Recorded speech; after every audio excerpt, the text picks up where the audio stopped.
tous, j'espère que vous allez bien. Aujourd'hui, on se retrouve dans une vidéo un petit peu différente de d'habitude. On va aborder deux points. D'abord, je vais vous parler des choses que je n'achèterai pas en 2022. Et ensuite, on fera comme d'habitude le petit bilan pardon, de mes enveloppes. On va regarder tout ça ensemble.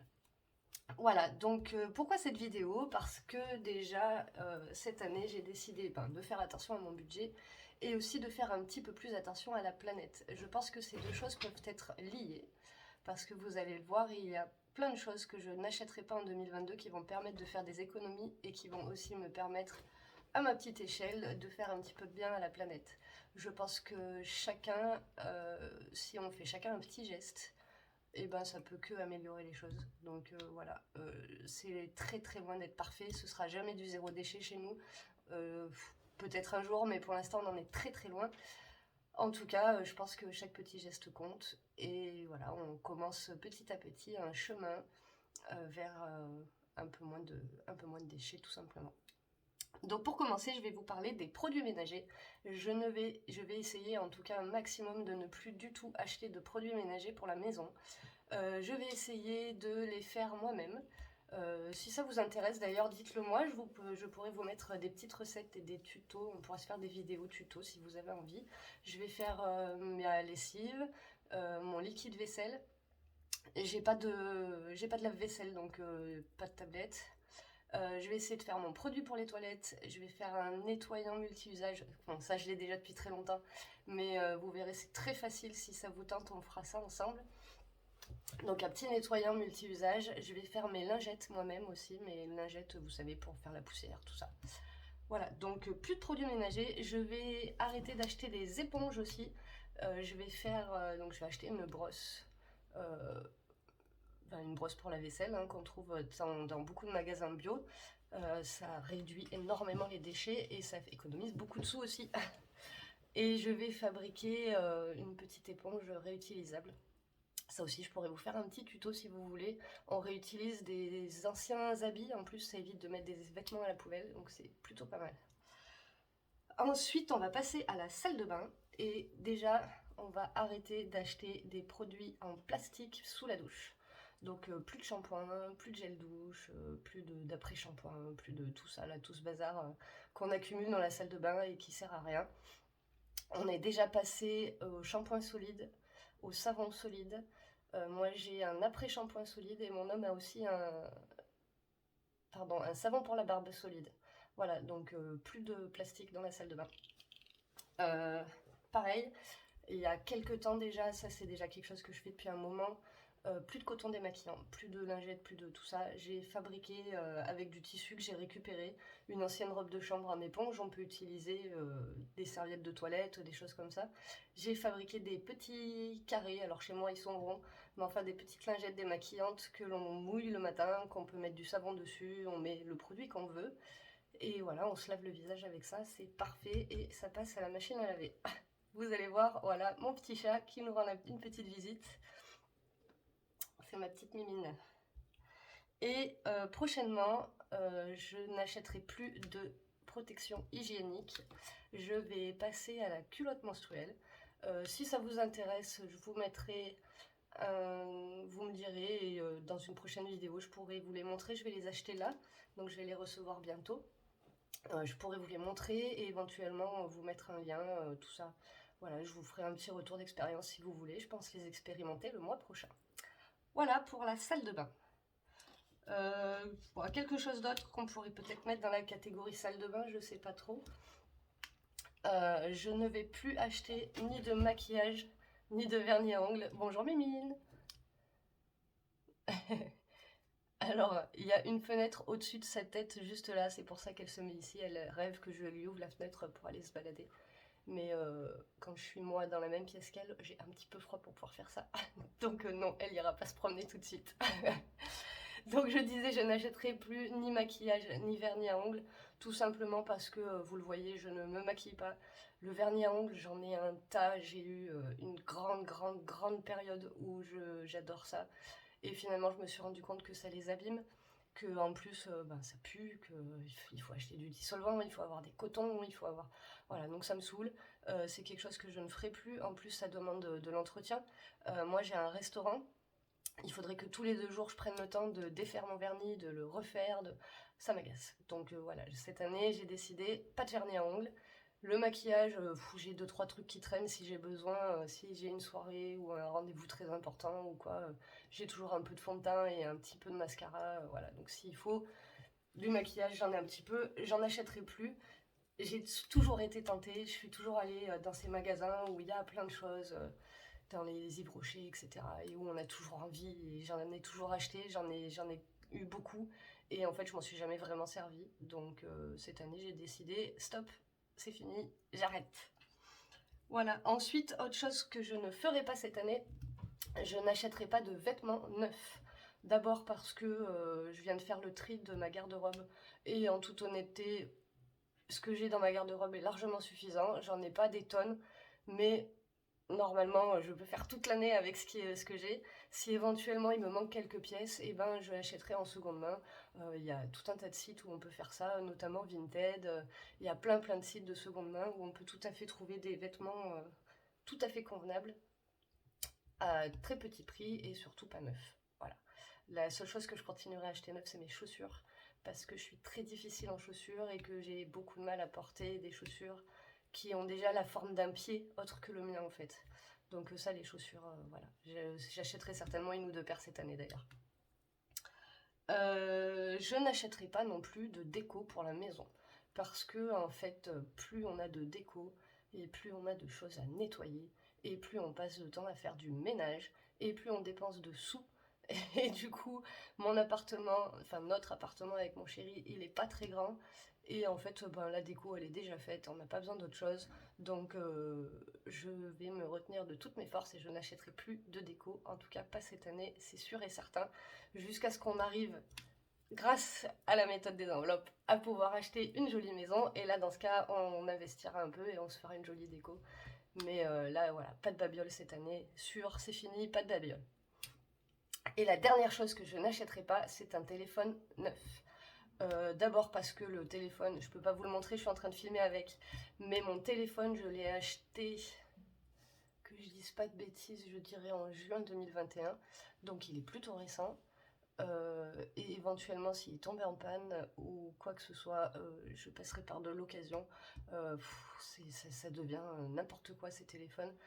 Payer un salaire pour avoir un téléphone neuf, je comprends pas, je comprendrai jamais, et c'est quelque chose que je ne ferai pas cette année, c'est sûr et certain.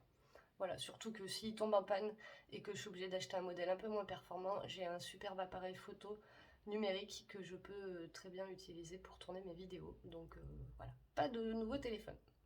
Voilà pour ce que je n'achèterai pas en 2022. Dites-moi ce que vous en pensez. Et si vous aussi vous vous êtes fixé des petits objectifs comme ça, des choses que vous ne voulez plus acheter, ça peut être un petit challenge hein, parce que du coup il y a certaines choses que moi j'aime beaucoup acheter, notamment le vernis à ongles, le maquillage, tout ça, et du coup je vais me retenir fort. Les vêtements, tout ça, et ben voilà, pas de solde cette année, en tout cas pas pour les vêtements. Je vais peut-être aller acheter quelques livres parce que j'ai eu un super bon d'achat à Noël chez Cultura. Donc voilà, on va faire ça. Mais voilà, dites-moi, vous, si vous vous êtes challengé un petit peu à ce niveau. Voilà, donc ben, maintenant, je vais tourner la caméra et puis on va regarder ensemble les petites enveloppes du mois de janvier, où on en est, se faire un petit bilan à la moitié du mois. Voilà, donc je vous ai tourné. Nous voici donc avec mon petit classeur à enveloppes que nous allons ouvrir ensemble. On va découvrir ensemble mes petites dépenses. Alors j'ai été bien malade, enfin j'ai attrapé un gros rhume cette semaine, donc du coup cette semaine j'ai pas fait, je suis pas beaucoup sortie de la maison, je vous avoue que j'ai plutôt passé du temps dans mon canapé tranquillement, et du coup j'ai pas fait beaucoup de dépenses cette semaine, mais vous allez voir qu'en début de mois j'en ai fait un petit peu. Alors déjà on va regarder ensemble pour mon enveloppe des courses, donc mon petit tracker. Vous voyez que j'ai mes billets et j'ai aussi mis mes petits bons d'achat ici. Quand on a les petites réductions, les choses comme ça, voilà, je les place ici, comme ça évite la prochaine fois de l'oublier. D'ailleurs, celle-ci, c'était jusqu'au 8 janvier, donc on va pouvoir l'enlever. Alors, j'avais un budget de 200 € et je suis allée faire quelques courses J'ai mis aussi, la semaine dernière, j'avais un billet de 5 € que j'ai placé dans mon défi des 5 €. Du coup, il me reste 57,75 € pour finir le mois. Ça va être un petit peu short, mais vous allez voir que j'ai d'autres enveloppes que je n'ai pas touchées et du coup, je pense que je vais pouvoir ajuster et prendre un peu de sous dans mon enveloppe essence par exemple pour la mettre dans l'enveloppe des courses. Donc, je ne m'inquiète pas. Ensuite, pour le tabac, j'avais mis 200 €. Je suis allée le 7 janvier acheter du liquide pour la vapoteuse parce que nous vapotons avec mon mari et moi je fume aussi quelques cigarettes mais j'ai pas eu besoin de cigarettes et donc j'ai acheté 60 € de liquide pour nos vapoteuses et il me reste donc 140 € dans cette enveloppe. Ensuite ça c'est l'enveloppe essence. Je n'en ai pas utilisé du tout, je n'en ai pas mis du tout dans la voiture. Par contre je suis en réserve donc je pense que là je vais utiliser 50 € et ça devrait me faire toute la fin du mois. Comme en ce moment on ne travaille pas, on n'utilise pas beaucoup la voiture. Donc normalement 50 € ça devrait être largement suffisant. Donc vous voyez que là il va me rester 100 € que je vais pouvoir basculer dans mon enveloppe alimentation. Ensuite divers. Alors là divers j'ai fait quelques petites dépenses. J'avais mis 150 € dans cette enveloppe. Déjà en fin de semaine dernière j'avais 2 billets de 5 que j'ai placés dans mon défi des 5 €. Et je suis allée à la boulangerie, à Action. À Action, j'ai été raisonnable, j'ai dépensé 5,28 €, ça va. Et je suis allée 2 fois à la pharmacie parce que, comme je vous disais, j'ai attrapé un bon gros rhume. Donc dans cette enveloppe, il me reste 101,42 €. Donc là, c'est pareil, 100 € en divers, il va m'en rester à la fin du mois. Voilà. Et donc ça, ce sont mes petites enveloppes... Eh ben alors, où je place l'argent en fait en début de mois. Ça y est, j'ai perdu le mot, hein, mais enfin vous avez compris. Du coup, j'ai toujours les 10 € qui sont ici. Et là, j'ai toujours 80 €. Donc peut-être qu'à la fin du mois, s'il me reste des sous, je remplirai un petit peu ces enveloppes, histoire d'atteindre les objectifs. Puisque là, pour Noël et anniversaire, je me suis mis un objectif de 300 €. Et pour la réparation de ma voiture et du 125 de mon mari, j'ai mis 500 €. Donc plus vite ce sera atteint et plus vite on pourra passer à d'autres épargnes. Voilà. Épargne, j'ai retrouvé le mot. Ici, on retrouve le défi des 5 €. Et donc, le 2 janvier, j'avais mis 2 fois 5 €. Le 10 janvier, j'ai mis 3 fois 5 €. Donc ici, on a logiquement 25 €. 5, 10, 15, 20, 25 €. Donc ça, c'est cool parce que du coup, c'est 25 € que j'ai mis de côté sans m'en rendre compte en fait. Ça passe tout seul. Ça, c'est génial. Ensuite, on va ouvrir ma petite trousse pour voir les pièces. Hop. Je sais pas au niveau du cadrage si vous allez bien voir toutes mes petites pièces. J'essaie de faire au mieux. Hop, bon, ça y est, là, il n'y en a plus. Et donc là, j'ai 2, 4, 6, 8 € en pièces de 2 que je vais mettre dans mon petit pot dans lequel je mets mes grosses pièces. Je mets les 2 et les 1 dans celui-ci. Il se remplit moins vite, mais quand même, hein, il commence à y avoir un petit peu de tout. Donc là, j'ai 8 €. J'ai 90 centimes, 92. Donc nous sommes le 15 janvier, si je dis pas de bêtises. Et je rajoute 8,92 €. Du coup, mes pièces jaunes dans la boîte à pièces jaunes qui commence, elle, à être bien pleine. Donc quand elle sera trop remplie, j'en prendrai un autre. Ou alors j'irai à la banque le vider, je ne sais pas encore. Et je vais rajouter les 2 centimes dans ma boîte à pièces rouges. Pareil, qui commence à être bien remplie. Et donc on verra, pareil. Peut-être que si les deux se remplissent en même temps, j'irai à la banque le même jour pour mettre les deux. Ça peut faire... hop, je placerai ça sur mon livret, ça peut faire un petit pécule sympa. Donc on va faire l'addition ensemble. L'année dernière, j'avais mes 80,08 €. Le 10 janvier, j'ai rajouté 10,63 €. Donc ça, c'était le week-end dernier. Je l'ai fait sans vous parce qu'avec le rhume que j'avais, je parlais tellement du nez que ça aurait été insupportable pour vous. Et là, je rajoute 8,92 €. Ce qui fait que là, nous avons en pièces 99,63 €. Donc c'est plutôt sympathique quand même. Et ça c'est pareil, c'est quelque chose qu'on s'en rend absolument pas compte. Ça passe tout seul dans le budget. C'est franchement génial. Là je me suis fait un petit tracker aussi de mes revenus exceptionnels. C'est par rapport à mes VDI. Je vous l'ai dit dans une vidéo précédente, j'ai 2 VDI en fait. Je vends des préparations culinaires et je vends également des bracelets, des bijoux en pierre naturelle. Et du coup, ça me rapporte un petit peu de sous. Donc voilà, notamment, là j'avais 592 €, j'ai passé une commande et j'ai eu ma commission de parrainage. Donc j'ai 370 €. Il faut que je rajoute les 2-3 commandes que j'ai eues cette semaine, que je vais rajouter à la suite. Et je vais passer une commande ce soir pour du coup mes clientes de la semaine. Donc voilà, ça c'est mon petit revenu exceptionnel que à la fin du mois, je vais prendre et placer du coup sur mon livret d'épargne qui servira soit au fonds d'urgence, soit à placer pour notre projet immobilier. Voilà, ben du coup c'est tout pour le petit bilan de la mi-janvier, donc je suis plutôt contente. Dites-moi vous où vous en êtes, comment ça se passe. Moi c'est le premier mois que je fais ça, que je le fais avec vous, que je le fais tout court, et du coup pour l'instant je suis plutôt contente.